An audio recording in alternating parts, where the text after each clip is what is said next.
attendant l'automne. L'émission estivale qui se promène dans les grouillons sous-bois de Nova. Aujourd'hui, en direct de la petite halle de la Villette. Ça sent divinement bon. En attendant l'automne, oui c'est vrai, on peut se promener dans les grouillons sous-bois de l'été, écrabouiller des scarabées mais alors sans faire exprès, se moucher avec des mouches mais alors sans faire exprès, et rester tapis sous des tapirs mais alors là, avec notre consentement le plus total. Rebonjour à toutes et à tous. Radio Nova est en ce moment même, depuis lundi, chaque jour de 17h à 20h, en public et en direct du restaurant La Petite Halle. Est-ce qu'il y a du monde dans la salle ? Ils sont plus de 700 000. La Petite Halle est située au 211 avenue Jean Jaurès, dans le 19e arrondissement de Paris, métro Porte de Pantin, à la Villette. Rejoignez-nous si le cœur vous en dit. Notre ambition, je la rappelle, notre souhait, le projet de cette émission est le suivant. Chaque jour, nous partons en vacances avec deux invités. Chaque jour, nous prenons la route avec deux artistes qui ont choisi pour vous une destination mythique, réelle ou imaginaire, liée à leur œuvre, de près ou de loin. Ce lieu chatoyant, lumineux, bizarre ou très personnel, ils vous le racontent avec des disques, des souvenirs, des histoires, des textes et moult péripéties pendant 1 heure chacun. Vous l'avez bien compris, nous étions avec Fred Touche, au cœur des Cyclades, et maintenant, et jusqu'à 19h, nous venons d'être rejoints par l'actrice et auteure Audrey Vernon. Audrey, bonjour, bonsoir, bonjour, bonsoir. Bonsoir. Ça va ? Oui, ça va très bien. C'est la première fois que je viens sur Nova. Je suis très contente. Votre spectacle « Comment épouser un milliardaire » créé en 2009 est toujours en tournée. Réquisitoire drôlatique et fort bien documenté sur les faits et méfaits des plus grosses fortunes mondiales est devenu l'année dernière un livre aux éditions Fayard et traduit en 6 langues. Bravo. Ces derniers mois, depuis que certains ne cessent de répéter que nous sommes en guerre, vous vous êtes immergé dans des écrits qui prônent la non-violence et vous allez nous faire visiter pour cela la maison du grand Tolstoï en Russie, posée dans une clairière aux frênes, où le poète a écrit Guerre et paix. Audrey, j'aimerais commencer cette heure par vous lire une citation sur le métier d'acteur et peut-être aussi sur le métier d'être humain en général. À vous d'essayer de reconnaître qui a prononcé ces mots très beaux. Il est important pour celui qui est acteur de devenir un homme véritablement, d'apprendre dans la simplicité de la vie quotidienne à communiquer avec ses frères, d'aider par son travail à mettre en lumière la part du monde qui est vérité et non celle qui est toc, préfabriqué, illusion. Son travail permet de prendre conscience de son bonheur ou de son malheur, de tenter de perpétuer l'un ou de faire cesser l'autre pour retrouver le sentier de la joie. L'acteur peut être l'étincelle qui donne naissance à un foyer où chacun pourra puiser un peu de chaleur, d'énergie pour continuer son voyage. Qui a écrit ces mots ? Je dirais Pierre Clémenti. C'est une bonne réponse. C'est un acteur qu'on a pu voir notamment chez Buñuel ou Pasolini, qui est un peu inoubliable dans son rôle dans Belle de jour, face à Deneuve. Alors, un commentaire peut-être sur ces mots ? Oui, c'est une citation que j'aime beaucoup. C'est un passage où il parle des fausses idoles, enfin, du fait que les acteurs ne devraient pas être des idoles, enfin, qu'ils devraient être beaucoup plus proches des gens qu'ils ne le sont. Même à son époque, ils ne l'étaient. Bon, aujourd'hui, c'est encore plus grand la distance. Mais voilà, c'est une citation que j'aime beaucoup et qui me motive après quand je me dis oh là je suis trop dans la loose et tout, ça me remotive. Ça vous pousse un peu. Ouais. Pour reprendre ces mots, nous allons puiser dans votre énergie pour continuer le voyage, direction la Russie et la maison de Tolstoï. Et pour commencer, une surprise musicale, c'est un morceau qu'a trouvé notre réalisateur Guillaume Giraud. Alors c'est signé d'un certain Michel Noiret, qui a peut-être des liens de parenté avec l'acteur Philippe Noiret, et ça s'intitule Le bon Léon Tolstoï.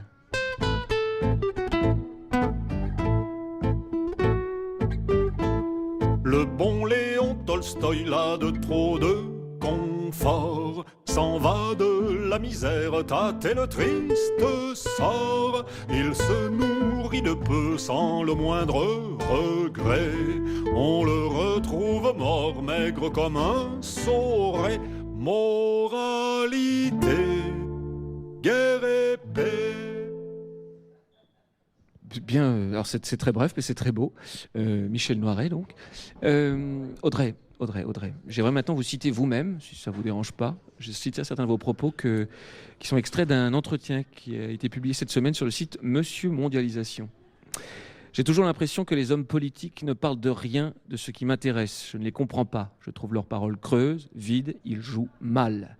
On dirait qu'il n'y a aucune pensée derrière les mots creux qui sortent de leur bouche. Quand Hollande bute sur les mots, c'est qu'il ne croit pas lui-même à ce qu'il dit. Comment expliquer son quinquennat? Comment expliquer un tel bilan? La guerre à l'extérieur, la paupérisation qui mène au terrorisme et la révolte à l'intérieur, c'est un quinquennat ultra violent. Je me souviens que lors des conversations préparatoires pour organiser cette émission, quand vous en êtes venu à décider de nous parler pendant 1 heure de la maison de Tolstoï et de la Russie, vous étiez extrêmement concerné par le fait que certains de nos élus répètent « nous sommes en guerre, nous sommes en guerre, nous sommes en guerre ». Et je crois que pour essayer de penser vous plaît, en quelque sorte, émotionnel, vous êtes en ce moment plongé dans des textes qui parlent de non-violence. Est-ce que vous pouvez en dire plus? Oui, je me suis dit, comment ça se fait qu'à d'autres époques, il y avait vraiment une pensée de la non-violence. Gandhi a quand même réussi à décoloniser l'Inde avec de la non-violence, donc comme quoi c'est possible. Tolstoï et Dostoïevski ont failli se rencontrer à l'occasion d'un congrès de la paix. Picasso a dessiné la fameuse colombe qui représente la paix. Donc j'ai l'impression qu'il y avait des époques où la paix, c'était une pensée. On se disait comment faire pour qu'il y ait la paix. Rechercher la paix plutôt que répondre à la guerre par la guerre. Voilà, en tout cas, c'était dans l'air du temps. Il y a Michael Jackson qui a fait Heal the World, des trucs comme ça. Donc je me dis, c'était une possibilité. Et là, visiblement, personne n'emploie ce mot de paix. C'est pas une possibilité. Et du coup, je me dis, mais c'est quand même étrange. Et puis, je trouve que le champ lexical de Hollande et Valls, « Nous sommes en guerre », est très, très pauvre. Normalement, quand il y a une guerre, il faut qu'il y ait une déclaration de guerre. Il devrait y avoir des généraux qui viennent nous parler. Alors que là, tout est caché. On ne sait pas qui bombarde qui. Quand Jean-Yves Le Drian dit qu'on a participé à une frappe sur la Syrie, il y a eu entre 60 et 120 civils tués. Je me dis, quelle est la différence pour les Syriens? Entre 60 et 120. Non, mais quelle est la différence entre un bombardement comme ça et un dingue qui fonce sur la promenade des Anglais? Pour eux, c'est la même chose. Donc voilà, je me dis... Enfin, c'est des questions, la guerre et la paix, là, qui forcément m'intéressent, puisque visiblement, nous sommes en guerre. Est-ce que la lecture de Tolstoï vous rassure? Est-ce que vous êtes très sérieusement immergé dans son travail? Je l'ai été. Je m'y remets là parce que je suis au début d'une recherche pour faire un nouveau spectacle et donc je suis un peu plongée dans Tolstoï, dans Gandhi et oui, ça me remotive déjà parce que je me rends compte que les guerres de l'époque étaient quand même terribles. Donc on se dit, on a quand même une part de chance aussi de ne pas connaître des guerres aussi meurtrières et aussi grandes. Mais c'est différent parce qu'à l'époque, c'était militaire contre militaire. Et là, c'est des militaires qui bombardent d'en haut, qui ne meurent pas. Et puis, c'est des civils en bas qui meurent, dont des civils français, des civils syriens, des civils partout. Donc c'est une guerre qui n'a aucune règle. C'est plus vraiment l'art de la guerre. C'est un peu anarchique. J'aurais préféré que ce soit un gouvernement, j'aurais préféré qu'on soit en anarchie au niveau du gouvernement, mais pas en anarchie au niveau de la guerre. Êtes-vous déjà allé en Russie? Non, malheureusement jamais. Je vais y aller en rêve avec vous alors. Surtout, c'est vous qui allez nous amener là-bas, donc par l'intermédiaire d'une visite guidée, imaginaire, de la maison de Léon Tolstoï. Nous allons y partir juste après un morceau qui, bien entendu, s'intitule VV Violence de Jesse Lanza. Yeah, I say it to your face, but it doesn't mean a thing. No!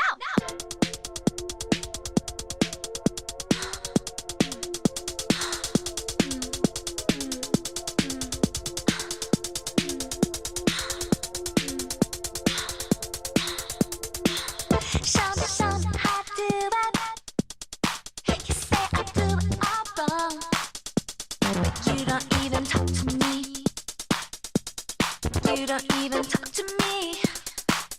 And every time I have to prove it, I'm working all day long for the love I never see.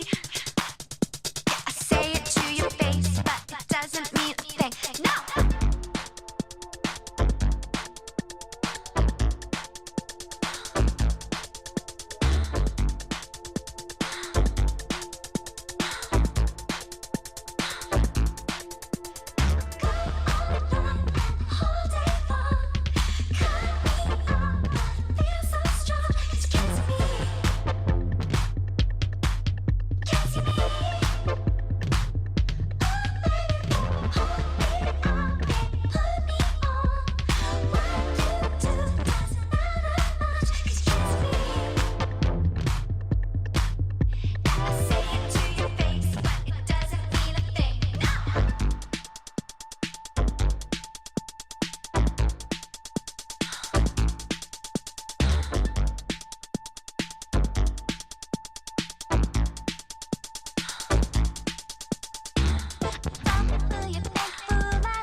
Nova.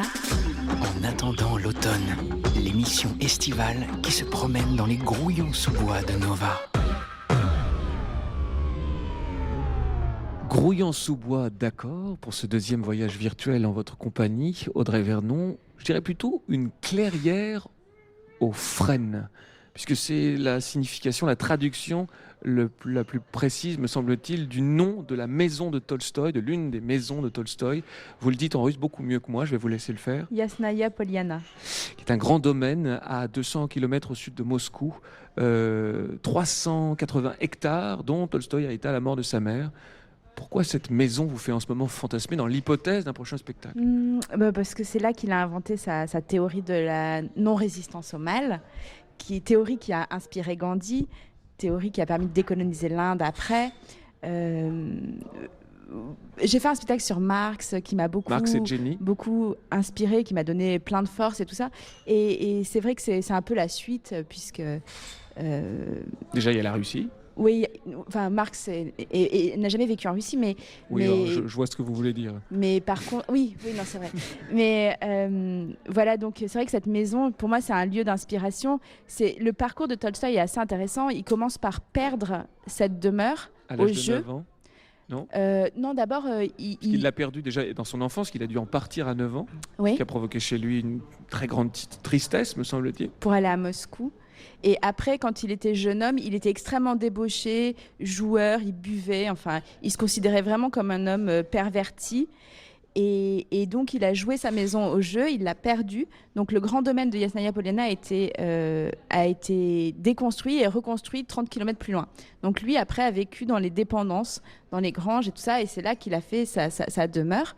Et donc, c'est là qu'il a écrit Guerre et Paix, qu'il s'est marié, qu'il a eu ses enfants. Et en 1881, il a eu une grande crise mystique. Il a décidé d'arrêter tout travail littéraire parce qu'il considérait que tout ce qui était un art qui n'était pas utile aux pauvres était un divertissement futile. Donc, il a décidé d'arrêter la littérature, la poésie et tout ça pour se consacrer uniquement à des écrits religieux, d'instruction du peuple, des textes sur la guerre, sur les gouvernements, etc. Et il a décidé de tout donner aux pauvres, donc de se débarrasser de sa propre propriété.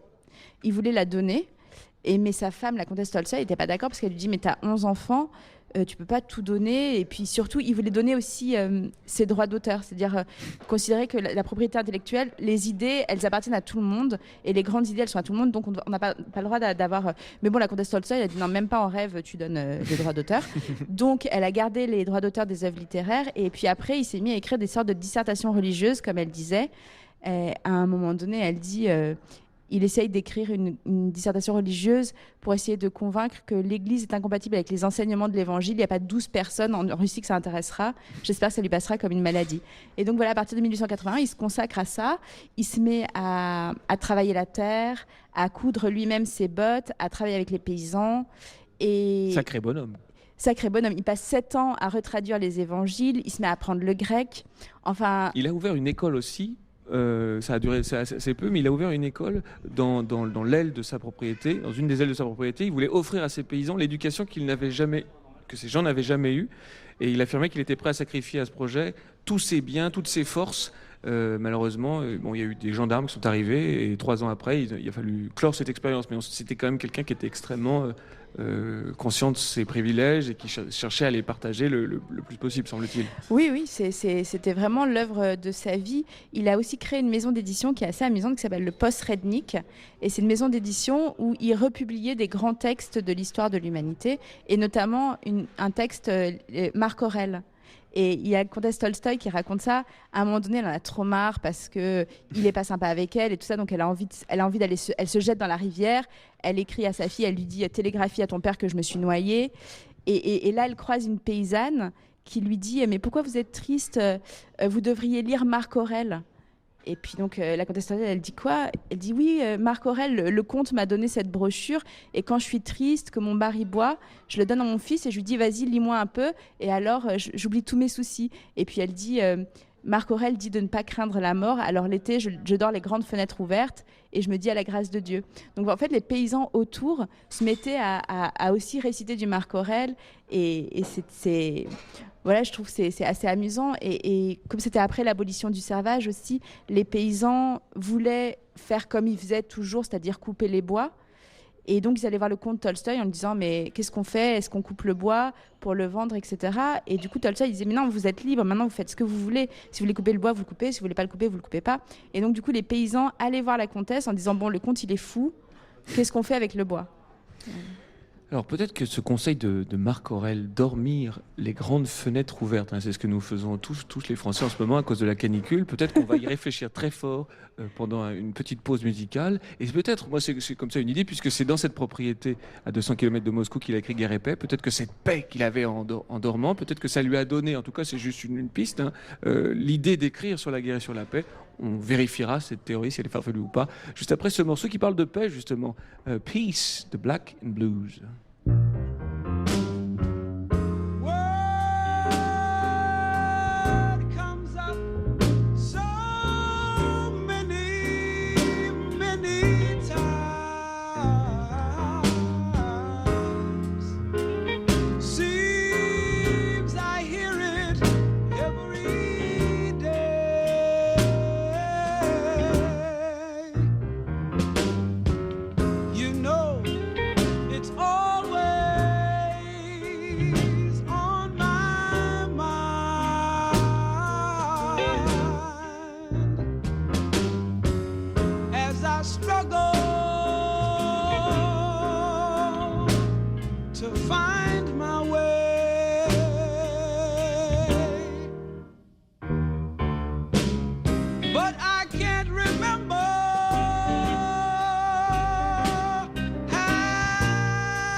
J'aimerais revenir sur un point important de cette émission parce que je crois qu'on ne l'a pas assez dit pendant la première heure en compagnie du comédien Fred Touche. Aujourd'hui, c'est son anniversaire. Oui, vous pouvez l'applaudir, s'il vous plaît. 29 ans. Alors, à tout moment, sachez que vous pouvez faire un cadeau à Fred Touche, ne serait-ce qu'un petit bisou, voire un dessin d'enfant. Il y a beaucoup d'enfants qui nous ont rejoints à la petite halle de 111 avenue Jean Jaurès aujourd'hui. Donc, vous pouvez faire un dessin pour l'anniversaire de Fred qui est ici. N'hésitez pas, ça lui fera très plaisir. Un massage est également possible, de l'argent liquide ou des gâteaux. Voilà, n'hésitez pas. Enfin, je pense que Fred, tout vous fera plaisir, sans doute. Bien sûr, tout me fera plaisir à partir du moment où c'est fait avec plaisir, tout simplement. J'attendais un peu mieux de vous. En revanche, Laura, qui a travaillé pendant maintenant, ça fait maintenant 2 ans que vous travaillez sur cette intervention, et notamment sur d'autres cadeaux que vous avez à offrir à Fred Touche, mais aussi à nos auditeurs. Aux auditeurs de Nova. Ouais, Nova M surtout vous fait gagner des places pour la rentrée du club qui aura lieu ce samedi.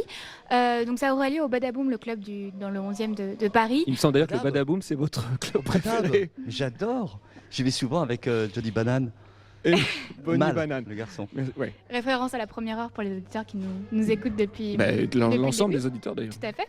Et donc cette fois-ci, il n'y a pas Bonnie Banane, désolé, mais il y aura Marcellus Pittman qui est un DJ qui adore la funk, le groove, l'électro, l'hip-hop. J'adore. J'adore. Bah, Mais c'est décidément. une programmation qui a été faite entièrement pour vous, hein, pour ce jour-là. C'est super. Ouais. On aura également Marion Poncé qui est le projet house de Roman Poncé et le français Other. Pour remporter ses places, il faut aller sur la page Facebook de Nova M et puis on vous expliquera comment remporter ses places. Merci beaucoup Laura. Nous allons retourner en Russie, dans la maison, la Clairière aux Frênes, cette grande maison où Tolstoï a écrit Anna Karénine et La guerre et la paix. Tout ceci raconté par la comédienne et auteure Audrey Vernon. Mais avant cela, vous le savez, le rouleau du capitalisme nous marche sur la figure. C'est l'heure de la publicité. Nova M. Retrouvez tous les Nova M Sur novaplanète.com. Nova, le grand mix.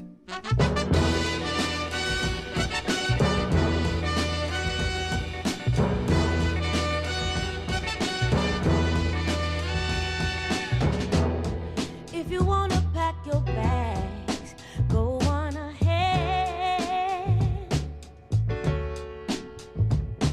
Ain't no use in being friends if you can't hear what I'm saying to you.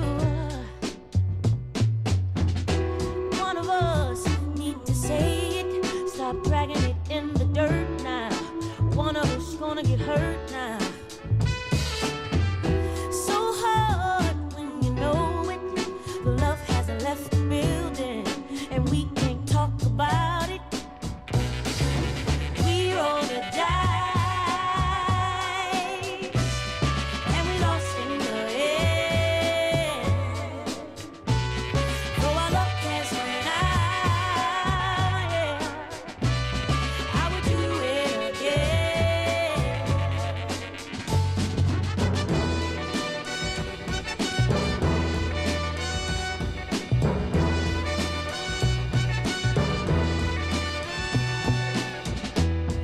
You know all the good and bad things that I've done, yeah. You're the best I've ever had. You pull me through, baby, I rely on you. The two of us need to say it. Stop dragging it in the dirt now. One of us gonna get hurt now. So hard when you know it. The love hasn't left the building, and we can't talk about it. We roll the dice, and we lost in the end. Though our luck has run out, I would do it again.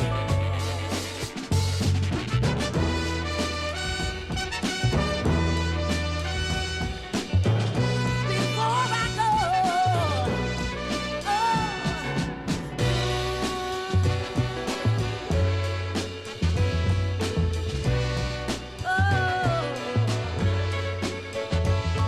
yeah, and again now, and again now.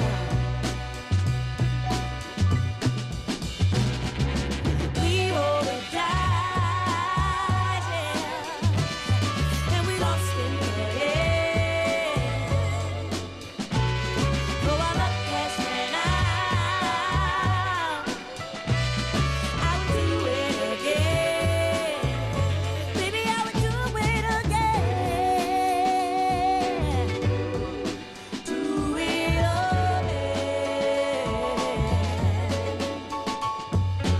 Oh,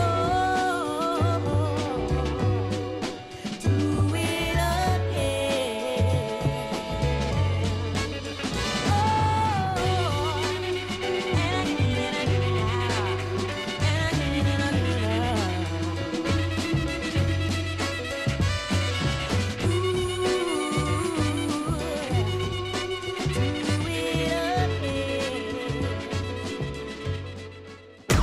En attendant l'automne, l'émission estivale qui se promène dans les grouillons sous-bois de Nova.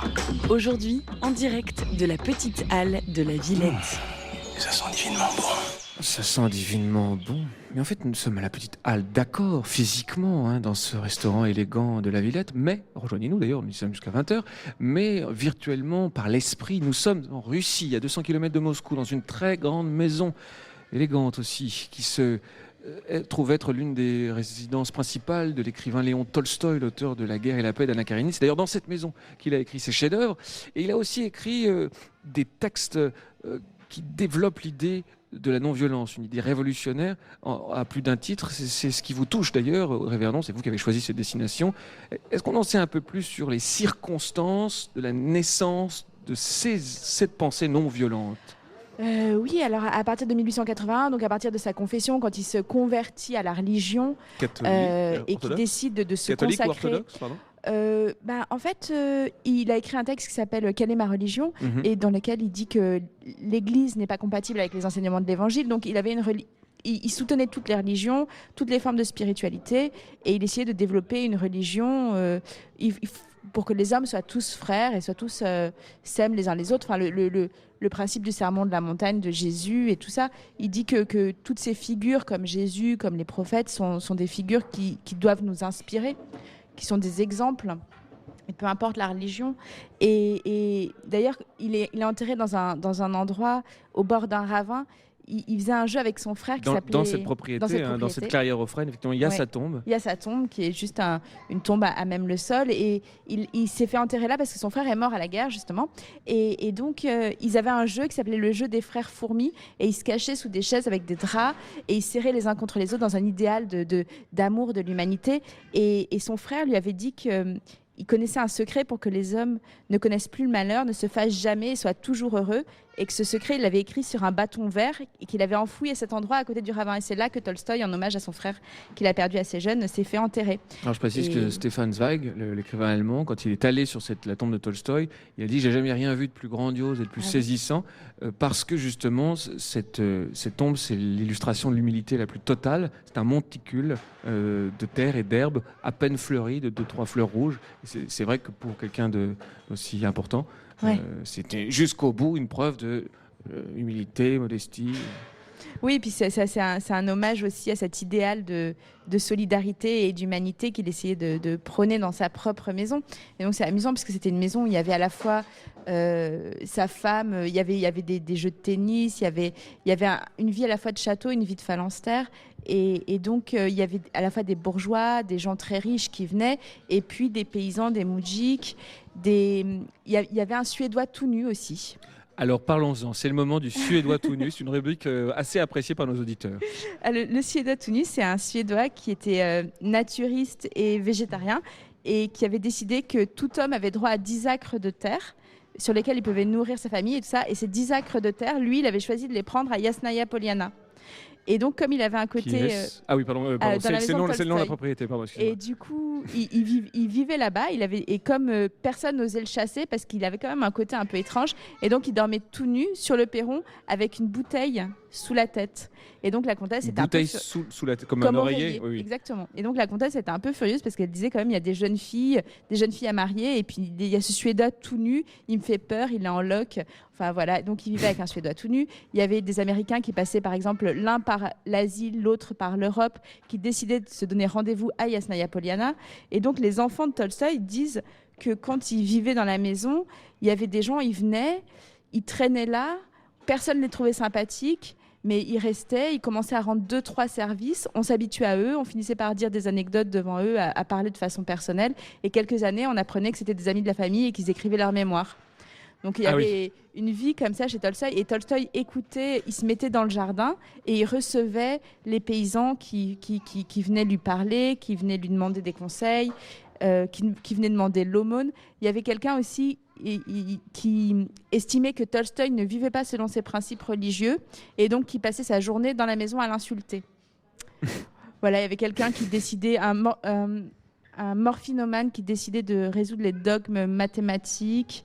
Enfin voilà, il y avait toutes sortes de personnages dans cette maison. Il y avait aussi des grands écrivains qui venaient. Gorky est venu, Romain Rolland est venu, et voilà. Donc Tolstoï puisait ses idées au contact de toutes ces populations très mélangées. et puis passer son temps à écrire. Et après, à la fin de sa vie, il a voulu quitter cette maison pour aller vivre tout seul, partir dans une retraite, quitter sa femme avec ses médecins et ses laquais. Et c'est comme ça qu'il est parti et qu'il est mort à la gare d'Astapovo. On va essayer de comprendre par la suite quel est le lien entre Tolstoï et Gandhi, qui ont tenu une correspondance, deux grands penseurs de la non-violence. Mais avant cela, tous les gens qui sont autour de la table avec moi peuvent participer à un jeu microscopique, un tout petit blind test. Les premières notes d'un morceau vont résonner. Je vous demande de trouver le titre de ce morceau et le nom complet du groupe qui l'interprète. J'ai pas le droit de jouer, c'est les Beatles, c'est John Lennon. Give Peace a Chance. Ok. Nom du groupe. Lennon Plastic Ono Band. S'il vous plaît, pour merci. être précis.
L'émission estivale qui se promène dans les grouillons sous-bois de Nova.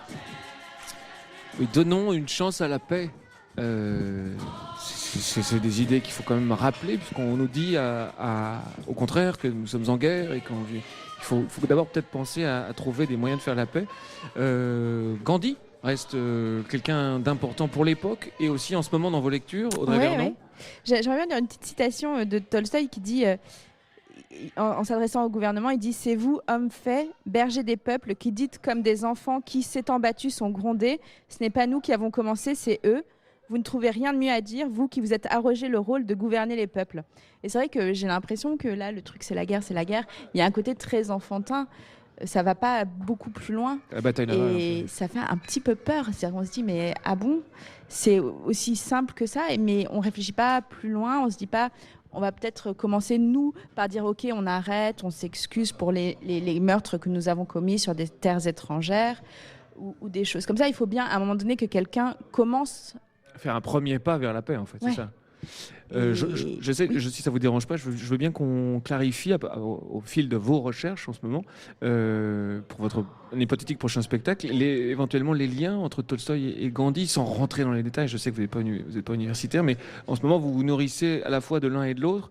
C'est deux personnes qui sont échangées des lettres, d'ailleurs, vous pouvez trouver très facilement en ligne. Oui, et puis donc Tolstoï, c'était la non-résistance au mal. Et donc le principe c'était si quelqu'un veut vous prendre votre manteau, il faut lui donner votre manteau. Parce que s'il a un manteau que vous n'avez pas, ça veut dire qu'il y a une injustice et l'injustice, c'est le commencement du mal. Okay. Et Gandhi, il y avait une nuance que j'ai du mal à exprimer, mais c'était la résistance non violente. C'est-à-dire que c'était une résistance, mais non violente. Donc il y avait quand même un côté beaucoup plus actif dans la résistance et dans le fait de ne rien faire. Et là, j'y connais très peu. Peut-être que je dis n'importe quoi. J'essaye, mais peut-être que le simple fait de célébrer les grèves de la faim ou les choses comme ça, c'est déjà une résistance, ou rester debout face à des gens qui chargent sans rien faire, c'est déjà résister sans provoquer de violence ou quoi que ce soit. Oui, et puis, par exemple, il avait dit au moment où il voulait faire changer les lois, parce qu'il restait 25 ans en Afrique du Sud aussi, il voulait faire changer les lois, il disait de plus payer les impôts par exemple, et c'était une forme de résistance qui était très dangereuse parce que les gens allaient en prison pour ce genre de choses, mais il était extrêmement suivi. Et par exemple, au moment où il y avait des émeutes et où il y avait de la violence vis-à-vis du gouvernement anglais en Inde, il suffisait que Tolstoï se mette à faire une grève de la faim. Tolstoï, hein. Gandhi se mette à faire une grève de la faim pour que les communautés arrêtent de se battre et viennent le voir et s'excusent. Enfin, ça, c'est déjà, c'est le meilleur exemple qu'on peut trouver de résistance non violente, à mon avis, sans doute. C'est ça l'idée. Oui, mais je me dis, pourquoi est-ce qu'aujourd'hui, il n'y a pas une personne qui, aujourd'hui, ferait une grève de la faim et pourrait faire que le monde entier s'arrête de se battre juste parce que cette personne risque de mourir. Est-ce que François Hollande, s'il fait une grève de la faim...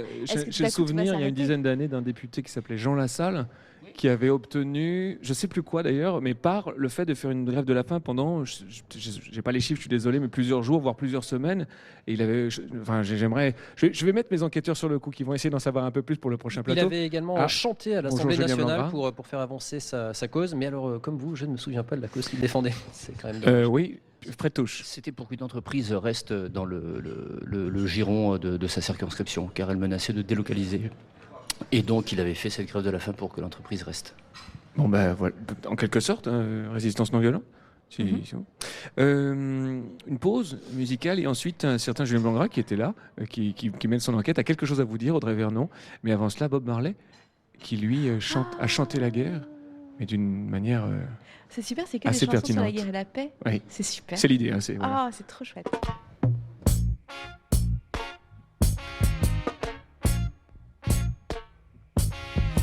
Until the philosophy which hold one race superior and another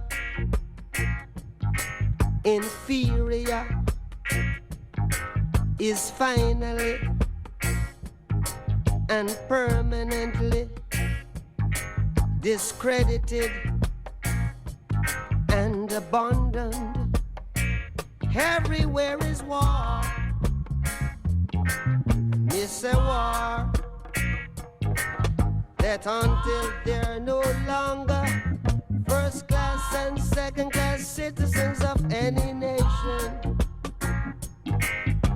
until the color of a man's skin is of no more significance than the color of his eyes. Miss a war that until the basic human rights are equally guaranteed to all without regard to race. This a war that until that day the dream of lasting peace, world citizenship, rule of international morality will remaining but a fleeting illusion to be pursued but never attained. Now everywhere is war, war, and until the ignoble and unhappy regime that hold our brothers in Angola, in Mozambique, South Africa, subhuman bondage have been toppled, utterly destroyed. Well, everywhere is war, miss a war.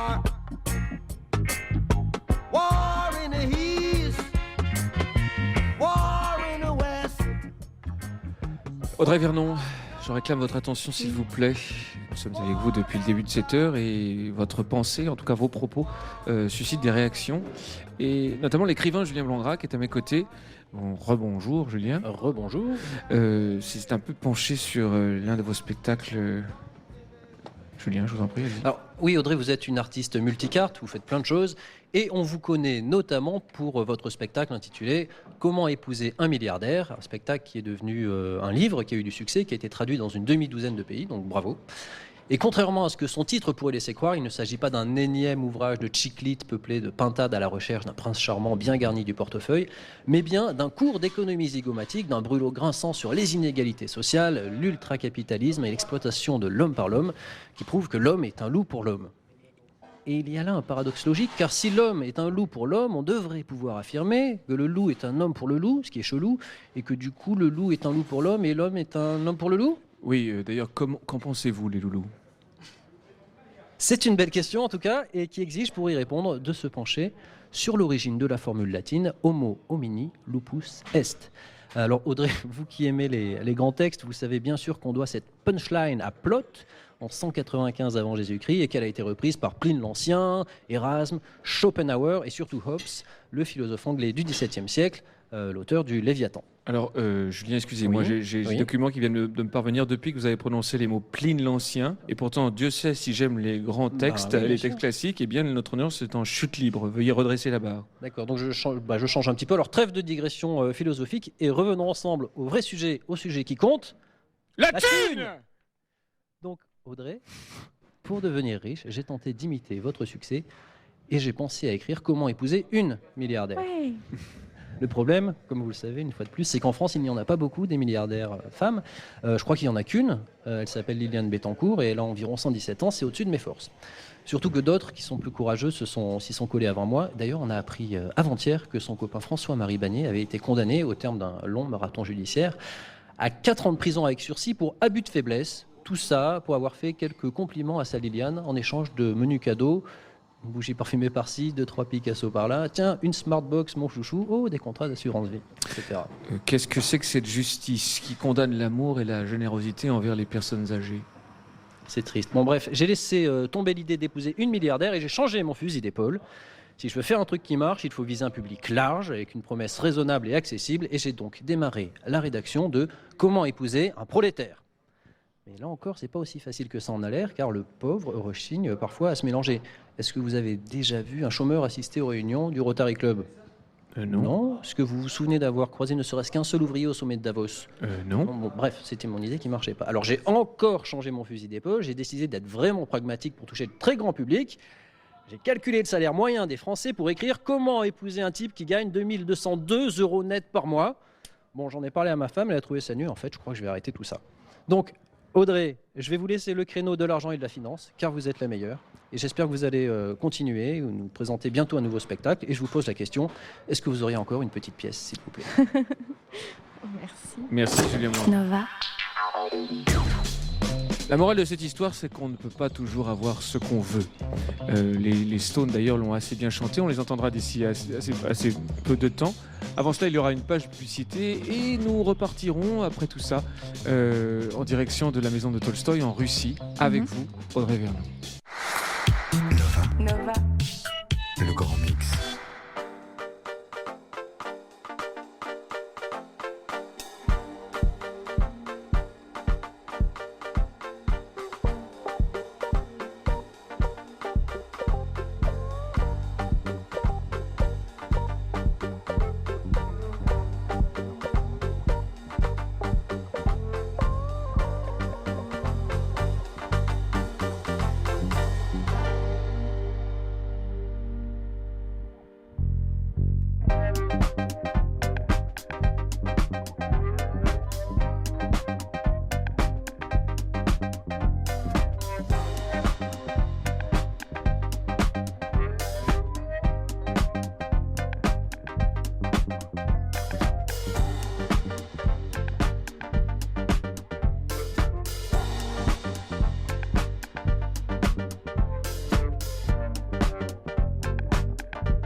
En attendant l'automne, profitez de l'été façon Nova.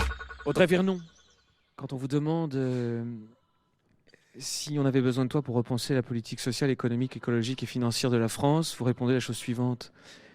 Je commence par interdire le commerce et la fabrication des armes dans le monde entier. J'obligerai l'agriculture bio. J'interdirai les pesticides et les produits chimiques. Oh la relou. J'interdirai la fabrication et la commercialisation des produits non biodégradables. Plus d'iPhone tant qu'ils n'en fabriquent pas des bio. J'interdirai le plastique sauf pour utilisation médicale. Gratuité des transports en commun, des écoles, des hôpitaux. J'interdis le salariat. Toute entreprise devient une association à but non lucratif. Et faire du profit sur le travail des autres devient illégal. Évidemment, revenu universel de base pour que tout le monde décide de travailler uniquement si ça lui chante. Et je demande aux milliardaires de tout nettoyer. Plus un téléphone dans les décharges en Afrique. Warren Buffett doit faire le tour de la Terre et récupérer toutes ses canettes de coca et ses rasoirs Gillette. Remettre la terre en état, quoi. Est-ce que la pensée de Tolstoï, qui nous a accueillis virtuellement dans sa maison à 200 km de Moscou, peut venir se greffer sur ce programme fort intéressant? Oui, et il y a une petite citation que j'aime beaucoup. Il dit « Comment un homme qui n'est pas complètement privé de conscience et de raison peut-il vivre alors qu'il ne prend pas part à la lutte de toute l'humanité pour l'existence, en bornant son rôle à consommer le travail de ceux qui luttent, appelés à y laisser souvent leur vie et à augmenter par ses exigences la somme de leurs travaux ?»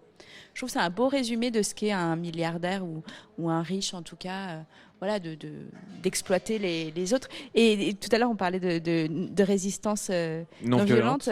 Une bonne façon de résister, ce serait peut-être d'arrêter de payer nos impôts pour déjà pas payer le coiffeur de François Hollande et puis aussi protester contre sa politique étrangère en France.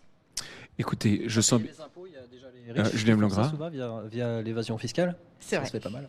Écoutez, je sens bien qu'une petite frange de gauchistes vient de prendre le pouvoir dans cette émission. On va vous laisser en Russie pour réfléchir à tout ça. Je vais faire du cheval. Et pendant ce temps-là, Audrey, sur votre destrier, je tiens à vous dire que votre famille s'inquiète. Les gens aimeraient vous voir revenir en France. Et pour cela, de même que des gens s'inquiètent de l'absence de Fred Touche, qui est toujours dans les Cyclades grecques, nous avons 1 heure pour tenter de vous faire revenir en France via un jeu extraordinaire qui s'appelle le Comeback Baccalauréat et que la terre entière nous envie.